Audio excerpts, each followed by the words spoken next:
You don't need a longer video. You need a more watchable one.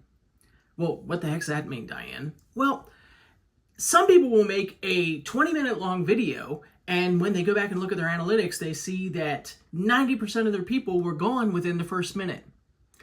Or others say something really brilliant in like 6 minutes, and they find they have huge audience retention, and that video really starts to take off as a result of that. I want to talk about a question I get a lot in my comments, and that's, how long is the perfect YouTube video? And then along with that, is longer better? Or are shorts the only thing I should be doing on my channel? Today, I want to answer all those questions by getting into things like strategy when you're writing out your video content, how to increase retention and watch time, thinking about what people are using to actually watch your videos. Okay, the length of your video. What's it need to be?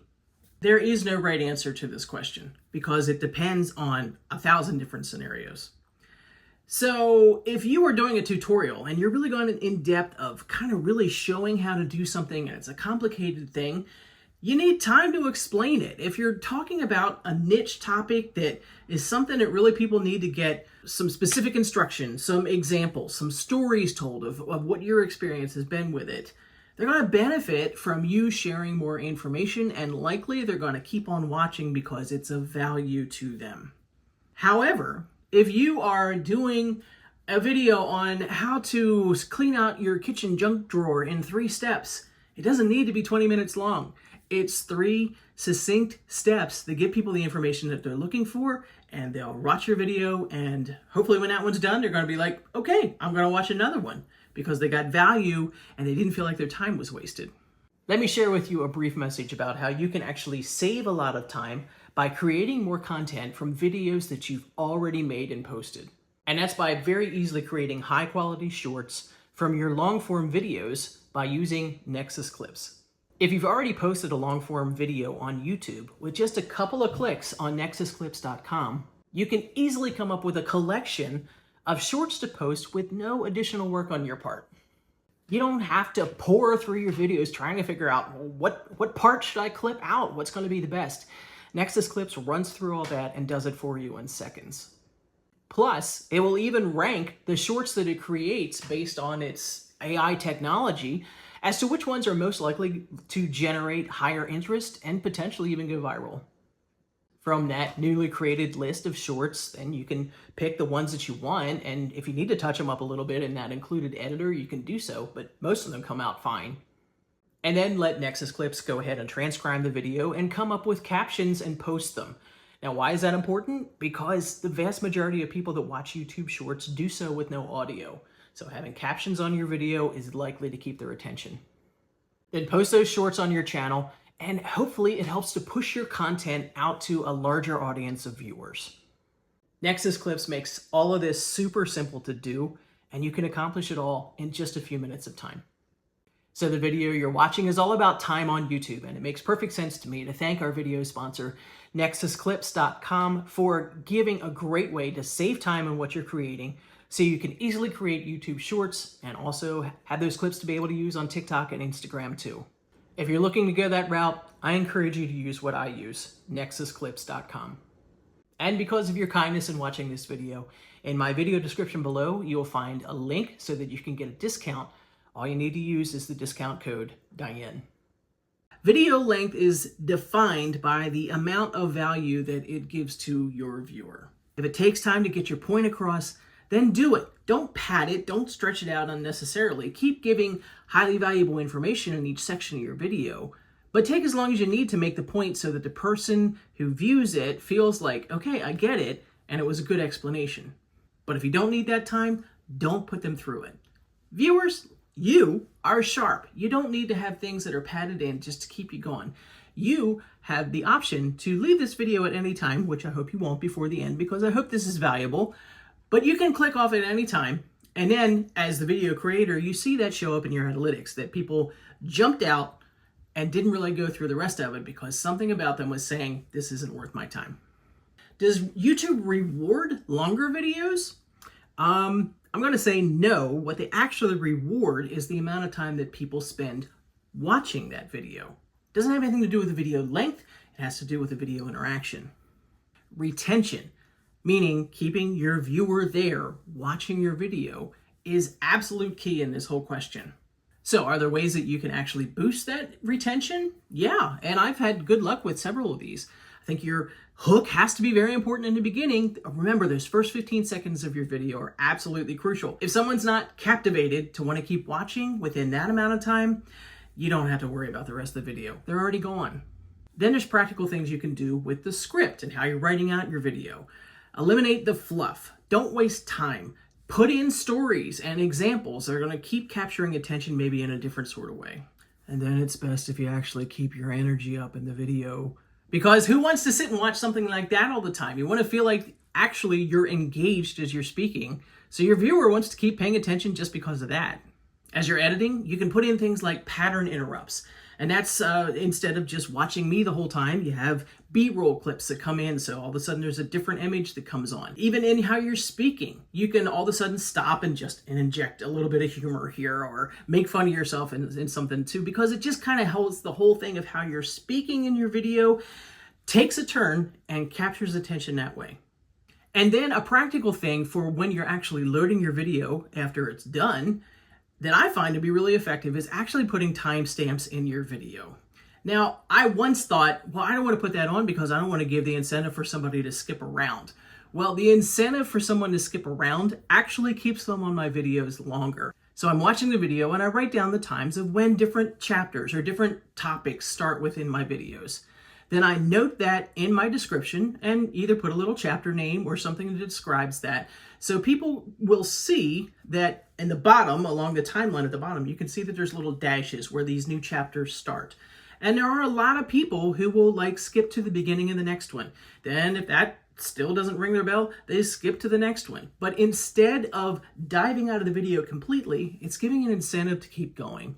So if you're not using timestamps on your videos and you have videos that are more than 6 or 7 minutes long, I really encourage you to start that practice. I think it could help to keep people invested in the video, to keep going rather than just jumping out at the first opportunity.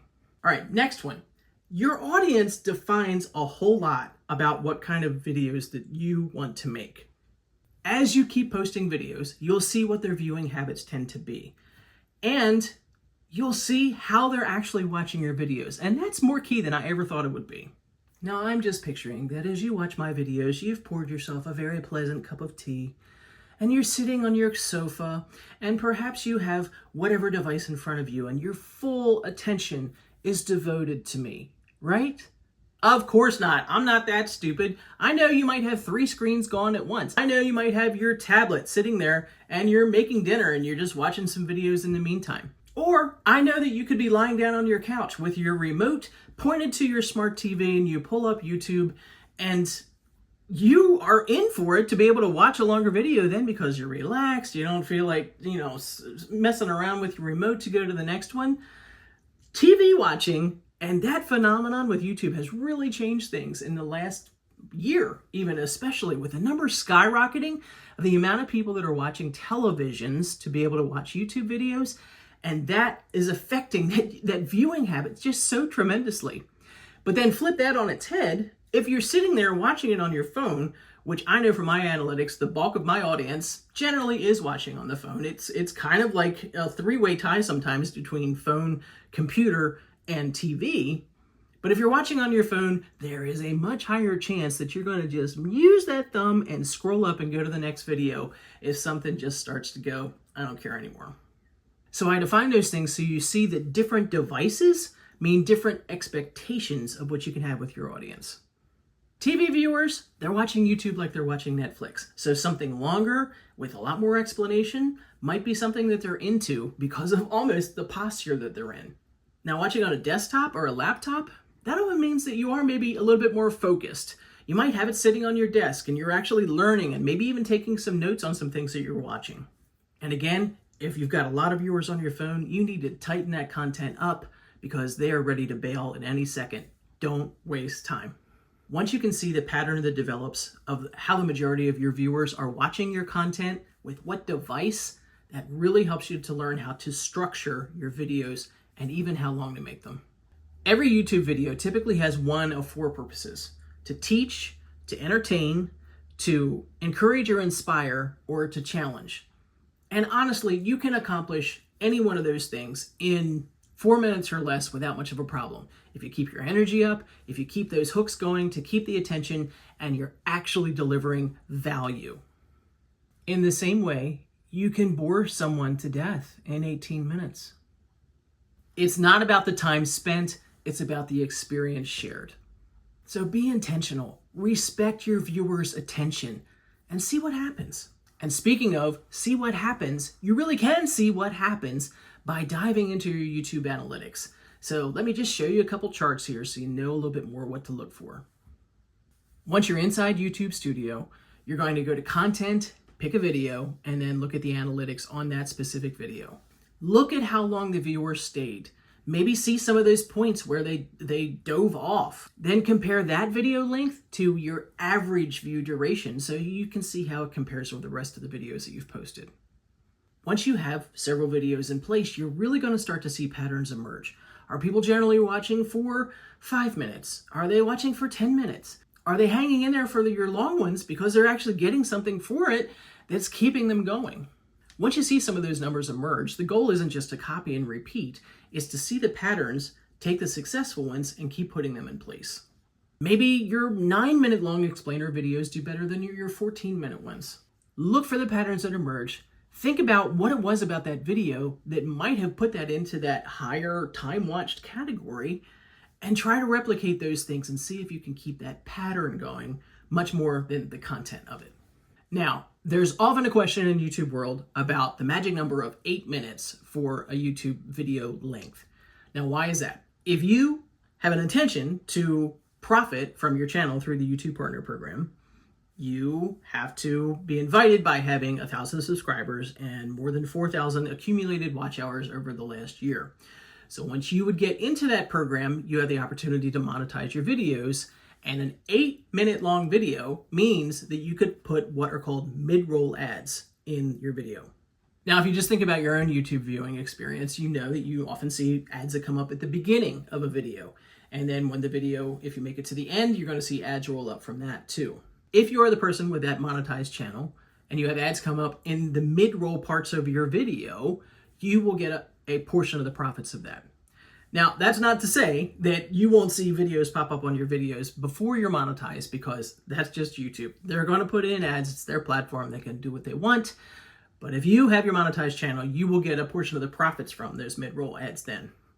Now you might wonder, well, if I'm not monetized yet, do I need to care about the 8 minutes? Well, yes and no. Yes, in the fact that once you become monetized, you have the opportunity to go back and turn on monetization on every video that you've posted on your channel. So if you have any that are over 8 minutes at that point, you can go ahead and turn on the mid-roll ads and have some idea where they're going to be placed and be able to profit from them. But no, in the sense of, if you're thinking every video I post should be more than 8 minutes because someday I'm going to get there, well, don't pad out your videos with a lot of unnecessary stuff just to get it over that mark. If 5 minutes is going to get it done in that realm, then stick with that, because it's going to help you to get that average view time up. With the whole picture of this, make every minute matter in your video, but don't stretch them out to accomplish things that aren't going to add anything. All right, let's wrap this up. So the big question, how long should your YouTube videos be? Well, they need to be long enough to deliver value. They need to be short enough to keep capturing attention, and they need to be the right length for however your viewers are choosing to watch your videos on what device.